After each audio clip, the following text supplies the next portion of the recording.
Oi pessoal, tudo bem? Eu sou a Aline Japur, eu sou estudante de paisagismo e hoje eu preparei um vídeo para te ensinar como trocar o vaso da tua planta. E eu quero que vocês prestem atenção como tá a minha ficus no vaso que ela veio lá do Garden.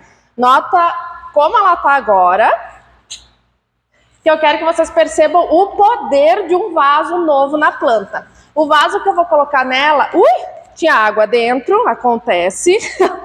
É esse aqui, deixa eu até virar aqui a água dele.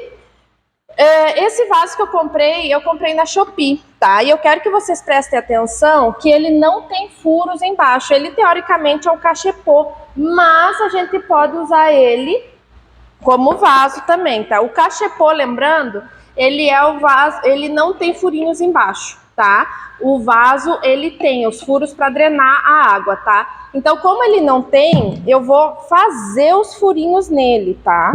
Então, eu uso uma faca, uma tesoura, o que vocês tiverem aí, para fazer o furinho. É imprescindível que tenha furinho embaixo, tá? Para a água drenar. Senão a água acumula aqui e depois as raízes da planta apodrecem, tá? Então a ideia é não deixar que isso aconteça. Então bora lá fazer uns furinhos. E eu já vou até acelerar o vídeo para vocês não ficarem morrendo de tédio me olhando fazer isso. E voltei, pessoal. Olha só, já fiz os furos de drenagem, tá? E o que eu quero que vocês notem? Esse vaso, ele tem ondulações aqui dentro.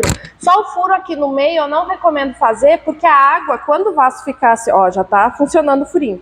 Quando o vaso ficasse assim, a água ia acumular aqui nessa bordinha. Então eu fiz os furos nessa borda também, tá? Só que no meio não ia ser suficiente. A não ser que o vaso seja liso, né? Daí dá pra fazer só no meio. Mas como ele tem essa ondulação, eu fiz aqui do lado de fora também. Não necessariamente tem que ter camada de drenagem. Vocês podem fazer com vasos assim, desse tamanho, é bem tranquilo não ter a camada de drenagem, tá? Nesse caso aqui, o que eu faria, se eu tivesse interesse, que eu poderia indicar para vocês, é colocar um paninho, um filtro de café, alguma coisa assim, só para tapar os furinhos e não ficar a terra caindo por baixo. Eu, como vou usar o pratinho aqui embaixo, eu não me importo com isso, tá? Então, bora lá. O que a gente vai fazer? Tô com o vaso e eu vou fazer uma caminha de substrato, tá? Vou colocar aqui para não ficar fazendo muita bagunça. Ó, tá aqui, vou colocar primeira camada de substrato. Eu vou preencher a base dele, ó. Não sei se tá dando para ver na câmera, tá? Mas eu enchi a base dele. Eu coloquei aqui umas 5 pazinhas, mas vocês vão colocando aí. Mais ou menos uns 5 dedinhos, assim, um palmo de terra, tá? Para fazer a primeira camada. Outra dica agora, sobre o torrão da terra aqui. O que acontece, pessoal? Não desmanchem o torrão do vaso. Deixa inteiro assim, tá? Nesse caso agora ele saiu inteiro, mas caso ele estivesse colado no vaso, vocês podem apertar para dar uma soltadinha no torrão e só depois puxar. Então, ó, coloquei aqui. E depois de eu ter colocado, eu vou preencher o que falta de terra. Então, bora lá. Uma dica importante que eu posso dar é nunca desmanche o torrão. Porém, né, aquela coisa nunca, né? Se vocês têm algum vaso aí com a terra muito densa, que não está deixando a raiz se desenvolver, nesses casos eu tiraria o torrão, tá? Eu aproveitaria essa terra para colocar os componentes drenáveis nela, para deixar ela mais aerada. Eu não jogaria a terra fora, tá? Eu sempre reaproveito a terra que vem no vaso. Agora uma dica extra, pessoal. Como a nossa ideia não é ficar socando a terra para não deixar ela compactar, né? Só dá umas batidinhas no vaso para a terra ir acomodando dentro do vaso. Isso já vai fazer com que a parte aerada, a terra entre mais fundo e aí vocês consigam preencher melhor com a terra. E assim vai indo. Bota uma camadinha, Quando parecer que o vaso encheu de terra, vai lá de novo, dá umas batidinhas para a terra acomodar e depois segue colocando a terra.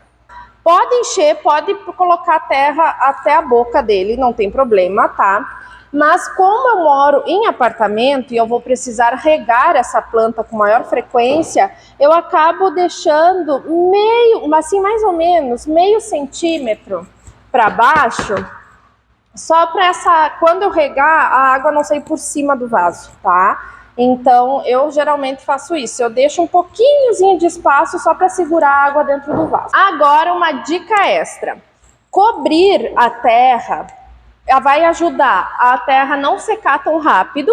Então, vai aumentar o intervalo entre uma rega e outra. Se vocês são pessoas que não gostam de ficar muito na função de ficar regando a terra, é legal que vocês cubram o substrato. Não é só por questões estéticas, tá? Ajuda a prevenir algumas pragas, tipo fungos gnats, dificultam que os insetos venham colocar os ovos aqui na terra, tá? Fungos gnats adoram a terrinha, então cobrindo esse substrato vai ajudar vocês a fazer essa prevenção de pragas no vaso.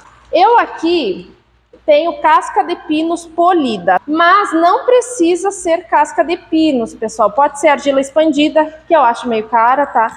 Mas tem também folhas secas que vocês tiverem aí, dá para aproveitar. E depois de trocar o vaso da planta, é sempre imprescindível uma rega bem generosa nessa planta, que saia bastante água lá nos furos de drenagem. Vou tentar fazer aqui na frente para vocês enxergarem. Eu geralmente faço isso no tanque, mas como eu tô aqui gravando para vocês, eu quero que vocês vejam. Ó, gente, a água saindo lá por baixo, ó. É isso que tem que acontecer. A água nunca pode acumular no vaso, tá? Ela precisa drenar. E, gente, eu quero que vocês notem a diferença que faz um vaso novo na planta, né? Não subestimem o potencial de um vaso novo. Olha como ele muda totalmente a estética do vaso. Aqui, ó, terra coberta, bonitinha, tá? Eu agora vou limpar as folhas da planta para tirar esse pó que tá nela. Esse pó acaba dificultando que ela faça a fotossíntese. Se tu gostou do vídeo, se inscreve no canal, curte esse vídeo para me dar um apoio, segue me acompanhando que logo mais vem mais dicas boas para vocês que estão aprendendo a jardinar. Tchau, tchau!